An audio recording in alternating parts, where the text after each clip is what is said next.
in the kitchen, and today we're going to show you how to make a delicious, healthy tomato tart, and it's vegan. Joining us to show you how to do it is writer, photographer, and cook Nikki Gardner from artsandlemons.com. Welcome back, Nikki. Thanks, Ashley. You went on a little hiatus. You had your baby. I did. Congratulations. Yeah, thank you. He's 9 months, so here I am. Oh, it's so nice to have you back, and you're smiling. You look beautiful. Thank you. So we're lucky to have you back here. Now we're making a rustic tomato tart. It's almost tomato season. It's almost tomato season, and this is so good. I'm so excited to make this and to share it. It's one of my favorite things to make in the summer. It's great for potlucks. It's wonderful for picnics. It's portable. It's just a great recipe. Everyone loves tomatoes, right? Yeah. They're so good. So the version we're making today isn't the gluten-free version, but it's easily made gluten-free. So right now there's 2 cups of all-purpose flour in here, and you could use 2 cups of all-purpose gluten-free flour instead. Okay. I'm adding a 1/4 teaspoon of salt, and I'm going to mix it all together. You can use your hands, or you can use this little pastry blender. And does that just break it up more? Yeah. Clearly I'm not a baker. Yeah. So, so this is our vegan butter, and so it's made with all nice and healthy fats. So it's a blend of fruit palm oil, flax oil, olive oil, soybean oil. how does it taste different from? I've never tried vegan butter. Does Well, it have it's a different little taste? bit different, but it is buttery in flavor. So we're just Wow. going to break these up into chunks. And so there is fat, but it's healthy fat. There's no trans fat or saturated fat. It's good for you fats. Yes, it's all good fats. So we're just going to break these up, and we're going to use the pastry blender, and then we're going to get into pea-sized chunks. So we want some big and some little. Okay. Now you're using all-purpose flour. Could you use a whole wheat flour if you wanted to? I wouldn't use a full whole wheat flour because it would be a little dense, and for this you want a nice lighter crust, but you could use whole wheat pastry flour instead for the full 2 cups. Or you could split it in half. Do like 1 cup of all-purpose flour and 1 cup of the whole wheat pastry flour to make it lighter. So when we get to the point, we have the nice pea-sized pieces, and we have some nice larger chunks. This is going to create nice air pockets in the dough, so we get a nice tender flaky dough. Okay. And we're going to add just a tablespoon of ice water at a time. It has to be ice water, cold? Yes, we want it very cold. What if it's not? Well, the dough will kind of collapse, especially in this heat. It kind of wilts. So we need the butter cold and we need the water cold. And that's the secret of a good pie dough. Really? Yes. Oh. These little details, how important they are. They are so important. The difference between a good and great. Yes. So I'm just adding a tablespoon at a time. And when it all comes together, we'll be able to put it into a ball. And so then you roll it into a ball. So we'll set this aside because I already have one. It's already done. So once you have it done, you can split it in halves if you want to make 2 smaller tarts, or keep it in 1 large disc to make 1 big tart. And then you refrigerate it, right? Yes, for 15 minutes. Then we're going to add a little bit of flour to the board, and a little bit to the top, and a little bit to our rolling pin so we don't get sticking. And then we're going to go in a clockwise direction. Yep. And you roll it. So this is going to be a smaller tart, right? Yes, this will be about a 7-inch tart. This is a great appetizer, too. Exactly. And it's great. You can cut it up into small pieces, and we just use the bench scraper, and you can kind of rotate it like that. If it starts to stick, add a little more flour and run it around. So then we have that rolled out, and it's very forgiving. You can piece it together. Yeah, good. Good to know. And we'll move on to the tomato paste that's going on the first layer of the tart. So you're making your own. See, I'm used to like getting everything pre-made. This is like fresh. You know everything that's going into it. This is super fresh. It's really good. Sun-dried tomatoes? Yes, so this is sun-dried tomatoes. They're already cut up. This is 1 jalapeno pepper, and you could use a hot pepper depending on your heat tolerance. Okay. I've seeded it just to keep it a little more on the mild side today. This is about a 1/2 teaspoon of natural cane sugar, and we've got a teaspoon of sea salt, and we've got 2 cloves of garlic that have been peeled already, and that's it. Oh, wow. So we're just going to blend this, and it's going to get super noisy in just a minute. I could just eat that tomato paste just on its own. Yeah, it's so good just on its own. Yeah. It's great with so many just things. like a cracker or something. Okay, here we go.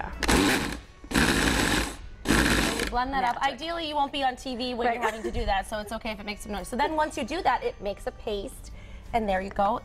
It's as easy as that to make your own tomato paste. Okay. So that's the paste. And we get to the point, I'm gonna roll this out just a tiny bit more. So we have a nice circle shape, and you can kind of go in the directions, the cardinal directions. Okay. So we go north, south, east, west, and hit the corner points too. And then we're going to put a little bit of this on the base of the tart. Okay, and Nikki, we're going to stop there for now. So then you're going to have to wait to see how we finish up this amazing rustic tomato tart. So spread the paste on there, and then we'll come back to finish up the recipe and show you the finished product. Great. And try it, right? Yeah. Thanks so much, Nikki. Thanks. The kitchen with writer, photographer, cook Nikki Gardner from artsandlemons.com to finish up this beautiful rustic tomato tart. All right, where we left off was we had the dough and the tomato paste. Right.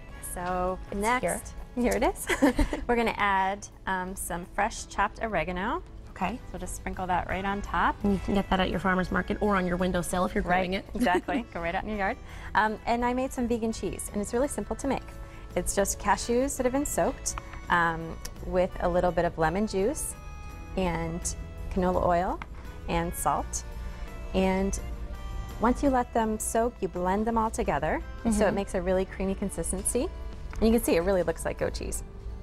That's so cool. And it's just cashews, lemon juice, salt, and a little bit of oil? canola oil and a little bit of water. And wow. And then you let that, if there's any extra liquid, you let it drain off like this for about a couple hours, about 2 hours. And then you bake it. You put it into a log. You take it out of the cheesecloth.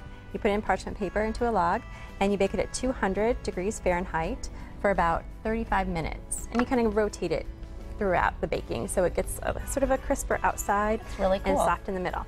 And then we roll it in a third of a cup of chives. So we've got the base, we've got the tart, we've got the tomato paste, the oregano, and the vegan goat cheese. And you can use regular goat cheese in this as well. Okay.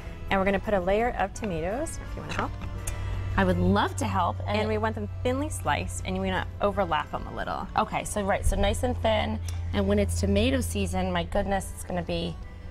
It's so beautiful because you can put all the different varieties of heirlooms. Yes, all the different colors. It really becomes a beautiful showpiece as well. More or no? Are we done? We could put one more on. We just want to make sure the tomato paste is covered because it tends to burn if it's open. Oh, we want to make sure we hide it. Yeah. Oh, and then tomatoes alive. What we'll do is we'll put a little bit of salt on top and a little bit of pepper. And we're going to fold up the sides.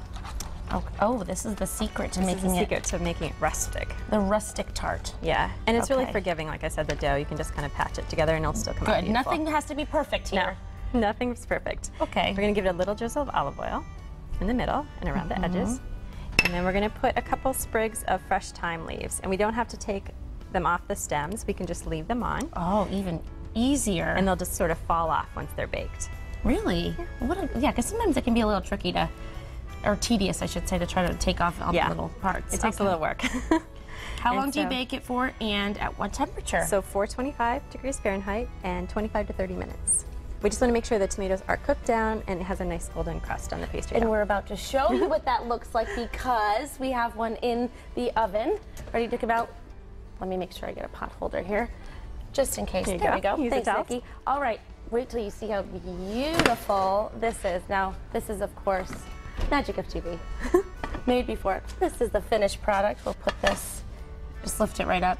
And it's nice and flaky, as you can tell. And usually when I bake it, I'll bake it on the flip side of the sheet pan, like this side. Oh, so you can that slide it slides it right off. Oh, yeah, good tip. So it goes from this after about 20 to 30 minutes in a 425 degree oven to this, which is beautiful. And of course, I would imagine absolutely delicious. It is very good. So we'll have to dig in. Thanks so much, Nikki. Great to have you back on Mass Appeal. And this recipe will be on our website later at mymassappeal.com. All right, a heartwarming story, very, very sweet. A near tragedy last week managed to strengthen the bond between a man and his only grandson. The boy's name is Nino and the grandfather is Pino. They've always been close, but never more than now. As Mike Binkley reports, a desperate situation turned one of them into a hero.